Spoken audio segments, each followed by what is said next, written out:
Sir, with this now we begin for our technical discussions. May I request CMA Dr. S.K. Gupta ji? Yeah.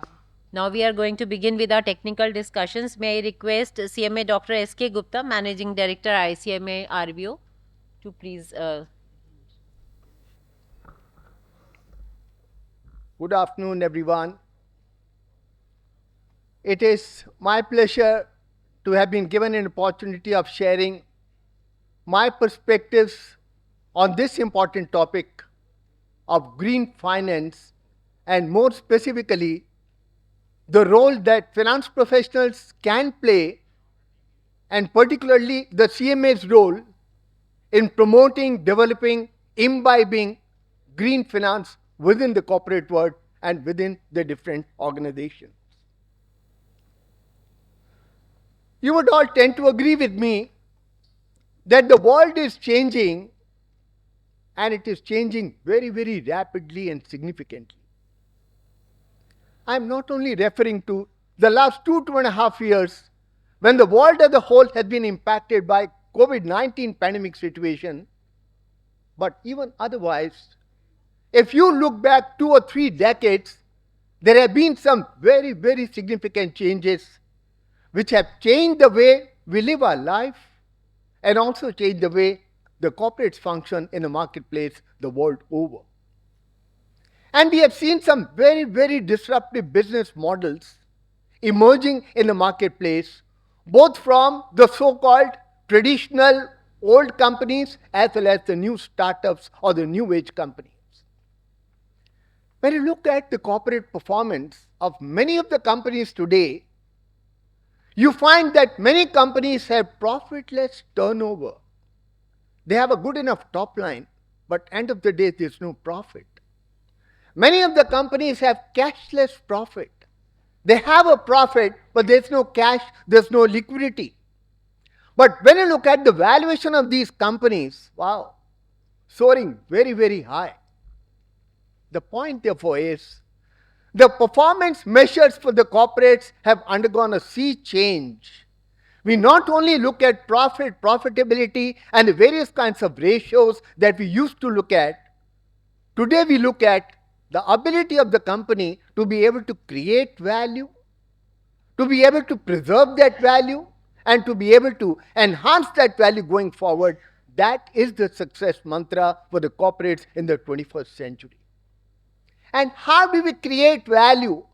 One of the success mantra that's driving the businesses across the world today is the factor which is concerned with ESG.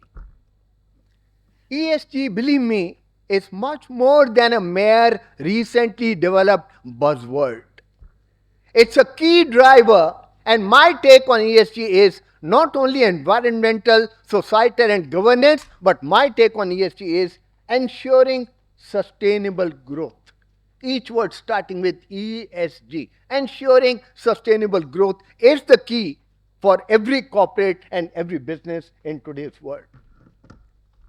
Mr. Kofi Annan, erstwhile UN Secretary General, mentioned at the Paris Climate Agreement that the world is reaching a tipping point, very, very scary situation for all of us, and if we don't take immediate steps to restore the environment or the ecosystem or the biodiversity, it's probably going to become a point of no return. You just can't come back from that. That is the situation which he painted number of years before, but this is true.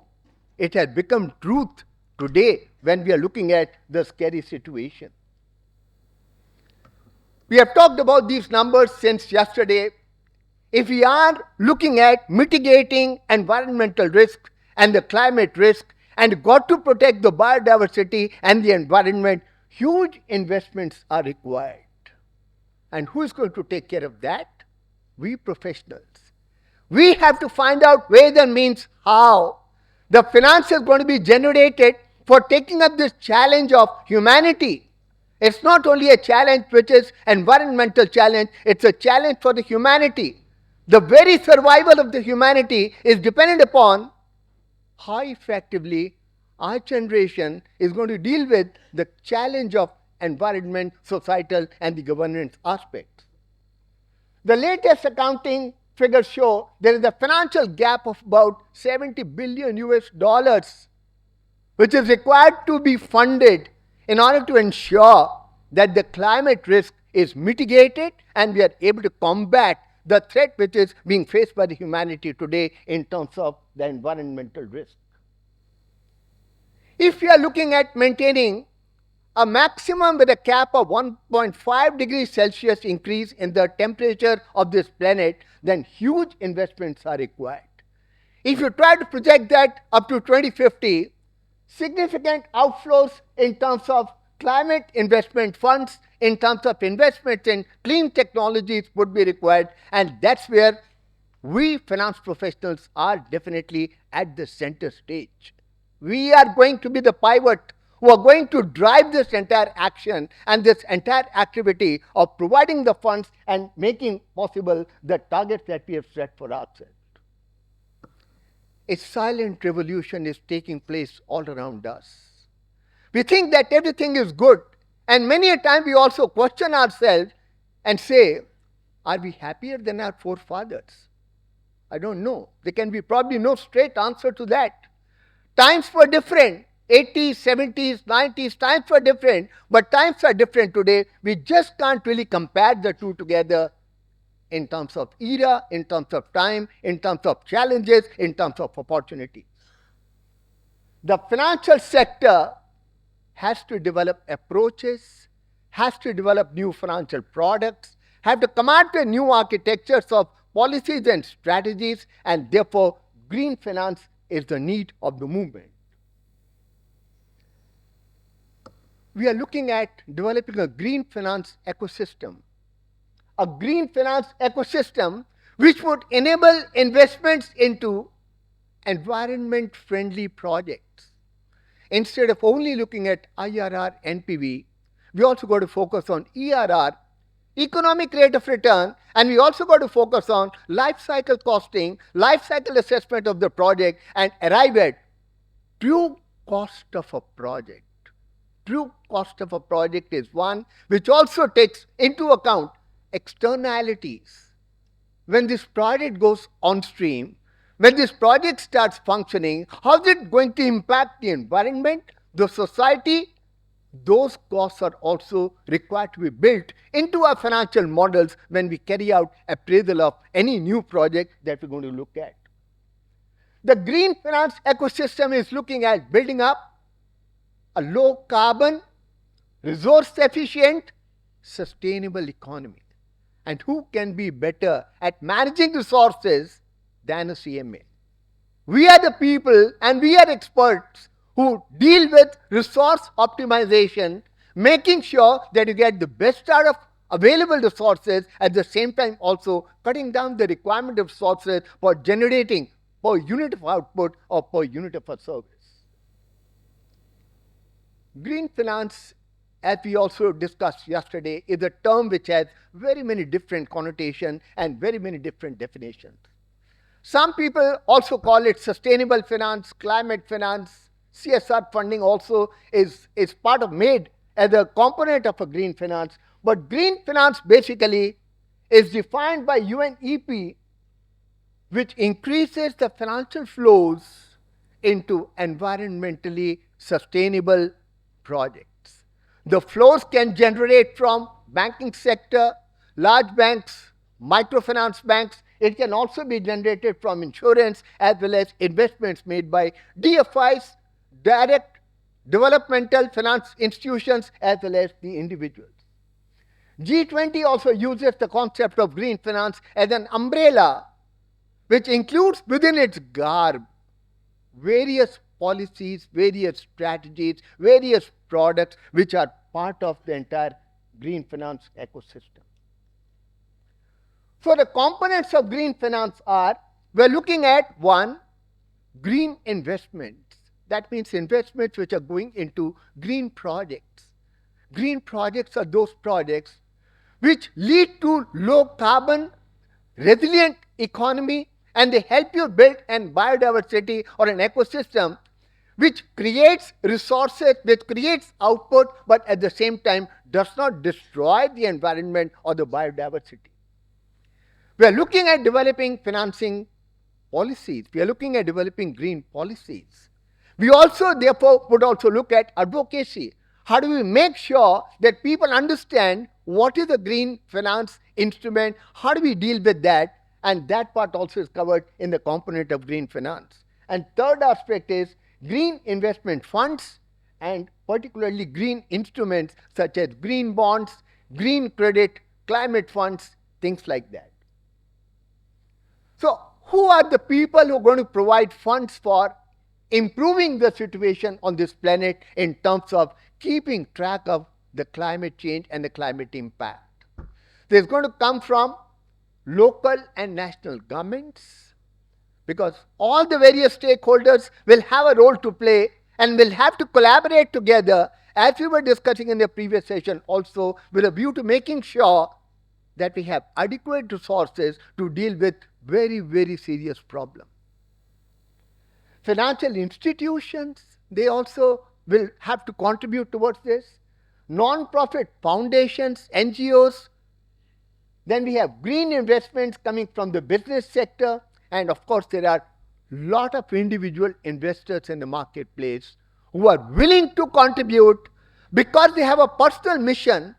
They want to make this world a better place to live in, and therefore they are committed to investing in green projects, even though the return that they would get in that kind of investment may not commensurate with the commercial return, but there are people, believe me, across the world who are committed to making investments in green projects. So these are the various entities from where the funds are probably likely to flow into the green market. One of the common instruments which is being tried and tested the world over for last more than 1 decade is the green bonds. Green bond is a debt instrument like any other bond for that matter, and it has basic features. There is a coupon attached with it and there is a maturity period. But the basic key factor in the green bonds is that proceeds from the green bonds are only lined up and to be invested in projects which are environmentally friendly projects.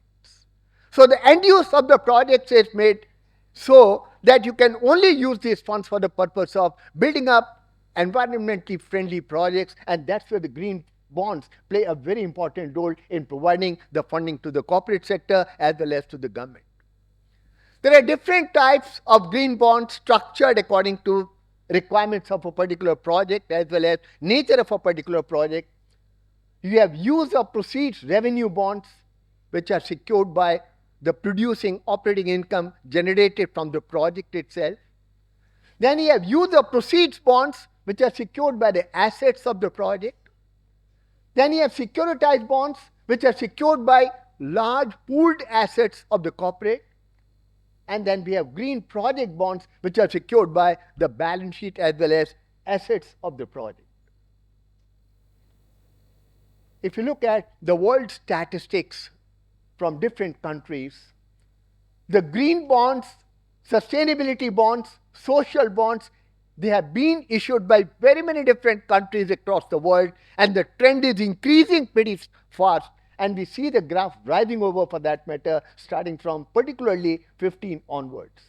Similarly, there are many different types of mutual funds available in the marketplace today, which provide you facility of investing only in ESG positive projects, only in those projects which are going to be ESG positive and which are going to provide environmentally friendly investment options. Even in India, many organizations have gone in for issuance of green bonds. Many more companies have issued green bonds. This is only a select list, starting with Axis Bank to IDBI Bank to Exim Bank. Even recently, RBI came out with a first tranche of green bonds worth rupees 8,000 crores as announced by the finance minister in the budget speech on 1st of February 2023. Total 16,000 crores worth of green bonds are to be issued. RBI has already come out with the first tranche of 8,000 worth of green bonds in March 2023. RBI is also focusing on building an ecosystem of green finance within the country. And they have come out with a discussion paper on climate risk and sustainable finance, where the banks are being encouraged to set voluntary targets for green finance. How much of loans, how much of advances would you provide to those projects which are green projects? No specific mandatory requirement from RBI as of now to begin with, but all the banks have been advised in the discussion paper to set voluntary targets for themselves. And then you must also set incremental targets for green finance. 2023, you're going to do this much. 2024, you're going to increase it incrementally, and so on. And you are also required to monitor the same annually in your board meeting so as to keep a track how much amounts have been allocated for green projects in terms of the discussion paper of RBI, recommendations of RBI. Then we are also looking at and developing at green branches and green data centers. How can banks make their operations green in terms of having green branches where the operations are paperless, where your data centers are powered by the energy, which is renewable energy? Instead of only going in for powering of your data centers by conventional energy measures, you must also look at how do you green your data centers by using renewable energy as a sourcing power. In order to build up an ecosystem for green finance, RBI has also come out with the concept of green deposits. The green deposits are aimed at developing a green finance ecosystem in the country. A green deposit wherein investor would definitely get interest as well, but at the same time, the deposit money available with the bank is going to be utilized for certain specific projects, and which are green projects as identified by the particular bank or the financial institution. There are country experiences where a lot of efforts are being made, a lot of activity is already happening in those countries with regard to building up a green finance ecosystem. In Indonesia, they have created a $400 million fund for development of geothermal resources. In Thailand, Thailand Security Exchange Commission, which is similar to SEBI in India, has come out with the establishment of a carbon credit fund. In United Kingdom, they have made a green investment bank with the aim to reach a double bottom line. Bottom line, we look at triple bottom line, people, profit, planet. Double bottom line, where you look at profit in a commercial sense. At the same time, you also look at what is the green impact that your organization is making on this particular planet. We have also talked about this statement earlier by the speakers. We are the first generation to feel the effect of climate change, and probably the last generation who can do something about it. So what is the action agenda for all of us? If green finance is marshaled in the right way, is channelized in the right manner, the global finance market would definitely become a huge facilitator for building up a sustainable economy and sustainable planet. The challenge is to make the green mainstream. ESG has to become part of the DNA of each one of us as finance professionals. Any decision that we take at the board level, at the operating level, we must always imbibe in our thinking, is it green enough? How is it going to impact the environment, the society, and the governance parameters? As finance professionals, we've got to ensure that we are able to channelize adequate level of green funds into the system, as well as timing of channelization of these funds is also going to be very, very critical at the right time. The financial system needs to serve as the nervous system of the global economy rather than treating yourself and ourselves as masters. End of the day, my final call here is finance professionals need to think green. Instead of only focusing on financial capital, we got to look at 4 or 5 other different types of capital mentioned as part of the integrated reporting framework. We've got to look at social capital, human capital, environmental capital, intellectual capital, manufactured capital. Once we integrate our thinking in order to provide return to all the various stakeholders, not only the stakeholders who have provided financial capital, that's where the finance professionals have a huge role to play. Thank you so much. I'm sure rest of the dimensions of green finance would be dealt with by my co-speakers, the learned co-speakers. Thank you so much. Yes, please.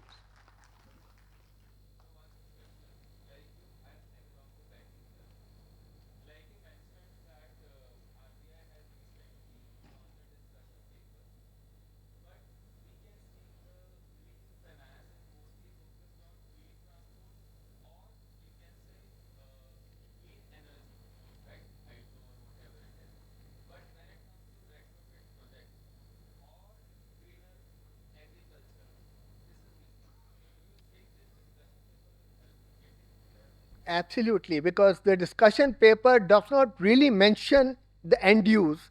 They are only providing you a basic recommendation and direction as to where the funds of the banks should be channelized, at least a part of the funds, because the other projects also, the brown projects, also need support from the banking system. So without saying you just shut the tap for the other sectors, but what we only are saying is that at least partly allocate some of your funds, and this increase, the allocation should increase over a period of time so that these sectors also get funding, not only restricted to renewable energy or things like that, but agriculture and other activities which are important from the ESG framework should also be given appropriate allocation. So that's why it's only a discussion paper and a kind of a recommendation. It's up to the banks to evolve their own strategy, what all they would like to cover within the gap of this particular recommendatory policy.